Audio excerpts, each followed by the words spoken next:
Maintenance. Take all the, there's no maintenance now. You don't. I wonder why not. You don't Because they have to see pay it. money to maintain. Yeah. When they'd rather just extract it for their dividend. Yeah. That's And then they've got to not- get rid of it. But Yes. you know, lack of maintenance in the long term is going to be a big Absolutely. issue. Yes, I think it already You is. know, Yeah. that's what's happened in Somerset, isn't it? Yeah, Where Yes. they're Yes. doing it. And the ditches around here always used to be dug out. Exactly. They're not.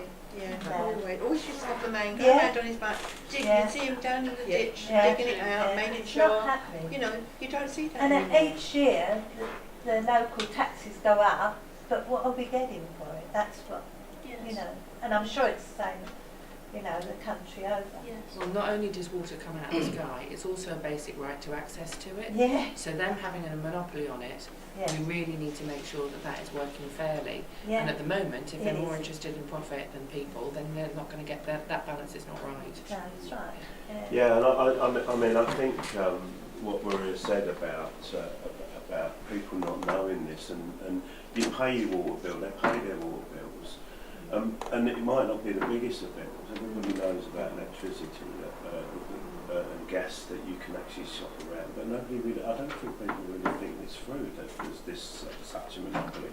So you know, we've got to get the message out there. So, that, and of course, the first thing, if you've got floodings and that, the first thing is that it's the council that you look at and to say, well, do something about this. And it's not, you know, it's not always laying there. And I think that's what we've got to Yeah. make people Yeah. understand. The other thing is, electric and gas give people that are not very well off money back.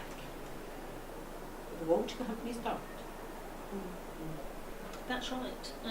And there are what are known as social tariffs. But towards the end of our time in office, the Labour government legislated to say that water companies would have to offer social tariffs. The current government changed that to can offer. And so most of them don't. So across the entire country, for the social tariffs that the companies have organised themselves, only 25,000 people are on them. And so it's not very many people who pay. We know that 1 in 5 people find it tough to pay their water bill. We know there's 2 million people in the country who pay more than 5% of their income for the water bill. And we know that you can't change your water company if you're a domestic consumer. And so therefore you have to pay. And the CAB, I don't know what it's like here, but the CABs will tell you that almost as many people come to them for help with paying the water bill as with paying their energy bills. So although the bill can be lower, it's still a big bill if you haven't the money, isn't it? If you've got a couple of kids, they've got to come first. Exactly. Yeah. Well, that we need to redress the balance and give a bit more power to consumers. Give Ofwat the power to bash them over the head a bit is the way to go. And focus their minds. If they spent as much time and effort focusing on customer service as they do on financial engineering, we'd probably all be in a better place.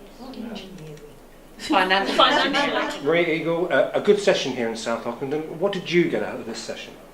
Well, the sense I got from everybody who was in the room was that they really think that the water companies' behaviour is a serious issue too, and that affordability of water is also something very important to them, and the way in which water companies aren't responsive often to concerns and complaints that are raised. Serious complaints like sewage and flooding that aren't being dealt with means that I think we've picked on an issue that matters to people. Because it is, funny enough, one of the things I get on Twitter in the summer from people in Tilbury saying, what's that smell? That's the polite version.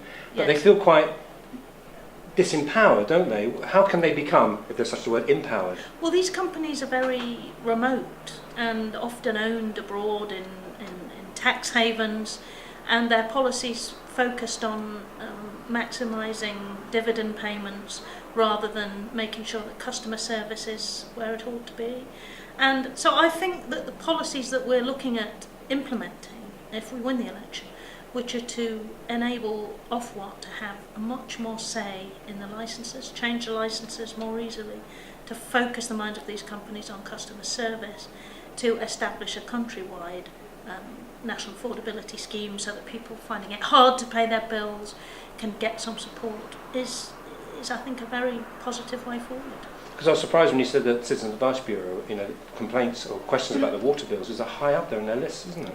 It's not far behind if you look at the national figures of the number of people that CABs help, the issues that people take for help to the CABs.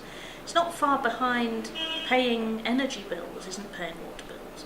And although we all think of water bills as lower, and they are lower, the fact is if you can't afford to pay a bill, it doesn't matter if it's £350 or £800, you've still got trouble paying. And you can't change your water company if you're a domestic consumer. You just have to pay the bill. And I think one of the things that indicates how much the companies really don't focus on their customers is most companies, just charge those who do pay more. They don't chase the bad debt. They just charge those people who do pay, on average, £15 more for bad debt. That is the behaviour of a monopoly, and that's what we need to tackle. Eagle, thank you very much.